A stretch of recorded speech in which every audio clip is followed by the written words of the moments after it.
আমাদেরকেও অল্পে নিরাশ হলে চলবে না। সবাইকে সাথে নিয়ে চলতে গেলে একটু মাঝে মাঝে পুরোপুরি যা চাচ্ছি তা সবসময় পাওয়া যায়। একবার যখন আস্থার সংকট তৈরি হয় তখন তো ফিরত সেই নিয়ে জন্য আসতে আস্থার সময় লাগে সংকটে না। না যাওয়াটাই ভালো। হ্যাঁ, আমার বন্ধুরা হাসছে, আমি একটু বেশি পজিটিভ হচ্ছি বলে, তাতে আমি কিছু মনে করছি না, কারণ আমি পজিটিভ থাকতেই চাই। কারণ আমি মনে করি যে যেমন ভারতের সাথে আমাদের সম্পর্ক, তেমন চীনের সাথে, মার্কিন যুক্তরাষ্ট্র, সবার সাথে আমাদের সম্পর্কগুলো খুব গুরুত্বপূর্ণ। সুতরাং আমাদেরকেও অল্পে নিরাশ হলে চলবে না। সবাইকে সাথে নিয়ে চলতে গেলে একটু মাঝে মাঝে পুরোপুরি যা চাচ্ছি তা সবসময় পাওয়া যায়। একবার যখন আস্থার সংকট তৈরি হয় তখন তো ফিরত সেই নিয়ে জন্য আসতে আস্থার সময় লাগে সংকটে না। না যাওয়াটাই ভালো, সেটাই, নিরাশ না হওয়াই ভালো। তো যাই হোক, কথাটা হচ্ছে যে চীন যেটা দিয়েছে এটা কি শেষ কথা? আমরা কেন এইভাবে রিয়্যাক্ট করছি? তারা তো আমাদেরকে সাহায্য করতে চাচ্ছে, সাহায্য করলে তাদের লাভ, যেটা আমার বন্ধু হুমায়ুন বলল। কারণ তারা আমাদেরকে টাকা দিলে সেটা তো তারা ফেরত পাবে, এবং তার সেই জন্যই তো তারা দেয়। তারা বিনিয়োগ করে কেন? যে কোনো দেশ, খালি চীন না, ভারত বিনিয়োগ করে বা যুক্তরাষ্ট্র বিনিয়োগ করে, সবাই নিজের নিজের লাভের জন্য তো বিনিয়োগ করে। সুতরাং তাদের না দেওয়ার কোনো কারণ নাই, কিন্তু দেওয়াটা তো একটা আলাপ আলোচনা করে, একটা মোডালিটি ঠিক করে তারপরে তো দেবে।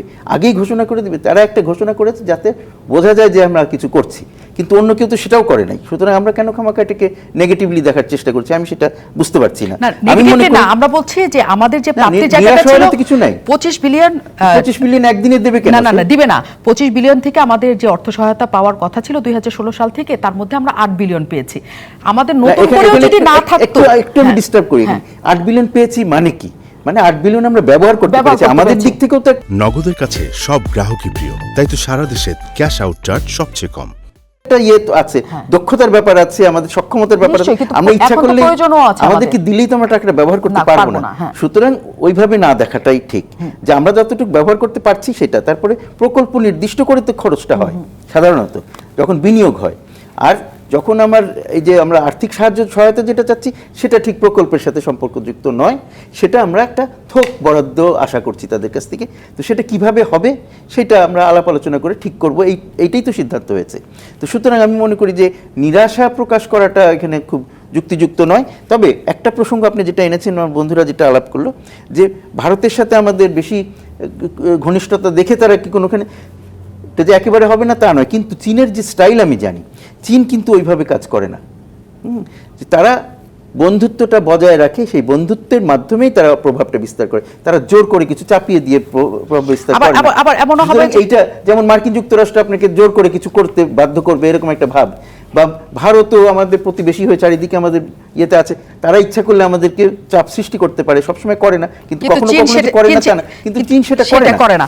সুতরাং আমাদেরকে বুঝতে হবে যে চীন, আমরাও ধৈর্য ধরছি। যেমন চীনের পক্ষ থেকে একটা কথা এসছে কি, গ্লোবাল ডেভেলপমেন্ট ইনিশিয়েটিভ, আমরা সেখানে নীরব থেকেছি। কেন? তার মানে কি খুব নেগেটিভ আমরা এই ব্যাপারে? আমরা তো already BRI, belt and road ইনিশিয়েটিভের সদস্য, অংশীদার। তো বেল্ট অ্যান্ড রোড ইনিশিয়েটিভ হচ্ছে একটা আঞ্চলিক দৃষ্টিকোণ থেকে দেখতে হবে।